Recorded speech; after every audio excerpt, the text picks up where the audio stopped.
ಯಜಮಾನ್ರಿ ಇಲ್ಲಿ ಚಾಮರಸ ಅಂತೇಳಿ ಅಜ್ಜವ್ರ ಬೋರ್ಡ್ ಏನು ಹಾಕ್ಯಾರಲ್ಲ ಬಸ್ ಸ್ಟ್ಯಾಂಡಿಗೆ, ಅವ್ರು ಗ್ರಂಥ ಬರ್ದಿಲ್ರಿ?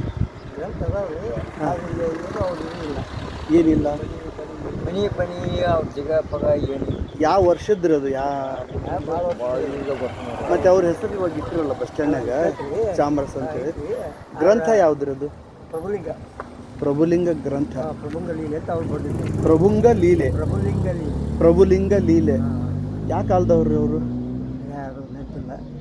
ಅಲ್ಲ, ಈಗ ನೀವು ಯಜಮಾನ್ ಮನುಷ್ಯರು, ನಿಮ್ಗೆ ನೆನಪಿಲ್ಲ ಅಂದ್ರೆ ಸರಿ ಅದನ್ನು ಒಂದು ಹೇಳಿ ನೋಡ್ರಿ. ಅದು ನಮ್ಗೆ ಅಷ್ಟೊಂದು ಪಕ್ಕ ಮಾಹಿತಿ ಇಲ್ರಿ. ಹಾಂ, ಅಲ್ಲಿ ಒಬ್ಬ ಕುಂತ ನೋಡ್ರಿ, ಒಲ್ಲಿ ಅದನ್ನ ಅದ ಮಣ್ಣ. ಹಾಂ ಮಾಡಿ ಹೇಳ್ತ ನಾವ. ಹಾಂ, ಬೇಕಾದ್ರೆ ಅಲ್ರಿ ಅವ್ರಿಗೆ ಎಷ್ಟು ವರ್ಷದವ್ರು? 100 ವರ್ಷ, 100 ವರ್ಷ, 200 ವರ್ಷ ಹಿಂಗೆ ಇರ್ಬೇಕು ಅಂದ್ರೆ 100-200 ವರ್ಷ ಹಿಂದವ್ರೆ ಅವರು. ಅದು ಹಿಂದದ ಇರ್ಬೋದು ರೀ. ಆ ಗ್ರಂಥ ಇಲ್ಲಿ ಎಲ್ಲೂ ಊರಾಗಿಲ್ಲ ಅಂದ್ರೆ ಎಲ್ಲಿರ್ಬೋದು? ಅದು ಎಲ್ಲಿ ಸಿಗ್ತದ? ಅರೆ ಒಬ್ಬರ ಇತ್ತು. ಹಾಂ, ಆದ್ರೆ ಗದಗ ಇರ್ತಾರೆ. ಗದಗ ಅಲ್ಲ, ಇವ್ರು ಬರ್ದಿರೋ ಗ್ರಂಥ ಗದಗ್ನವ್ರ ಕಡೆ ಐತೆ.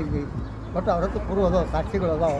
ಅವ್ರು ಯಾರ್ರೀ ಗದಗ್ನಾಗ? ಅಂದ್ರೆ ಇಲ್ಲಿಯವ್ರ ಅವರು ಅಲ್ಲಿ ಗದಗ ಕರೆಕ್ಟ್. ಈಗ ಇಲ್ಲಿ ಸಿಗಂಗಿಲ್ರಿ ಒಟ್ಟ ಗ್ರಂಥ ಇಲ್ಲ. ಅವರು ವಕೀಲರ ಕಡೆ ಸಿಕ್ಕರೆ ಸಿಗ್ಬೇಕ್ರಿ ಅವರು. ಪ್ರಭುಲಿಂಗ. ಪ್ರಭುಲಿಂಗ ಲೀಲೆ. ಪ್ರಭುಲಿಂಗ ಲೀಲೆ. ಆಯ್ತು ರೀ, ಬರ್ತೀವಿ ತೋಡ್ರಿ.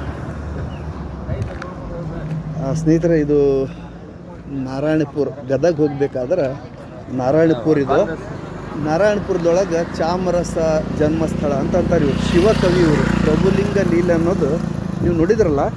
ಸೊ ಅವ್ರಿಗೆ ಕೇಳಿದ್ರಂದ್ರೆ ಅವ್ರಿಗೆ ಗೊತ್ತಿಲ್ಲ ಅಂತಾರೆ. 100-150-200 ವರ್ಷದಿಂದ.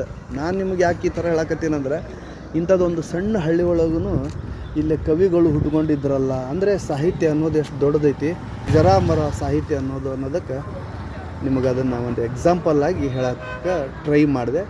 ಸೊ ಗದಗ ಹೋದ್ರಂದ್ರೆ ಮೋಸ್ಟ್ಲಿ ಗೊತ್ತಾಗ್ಬೋದು. ಒಂದು ಕೆಲಸ ಮಾಡ್ಬೇಕು ಅಂದ್ಕೊಂಡೀನಿ.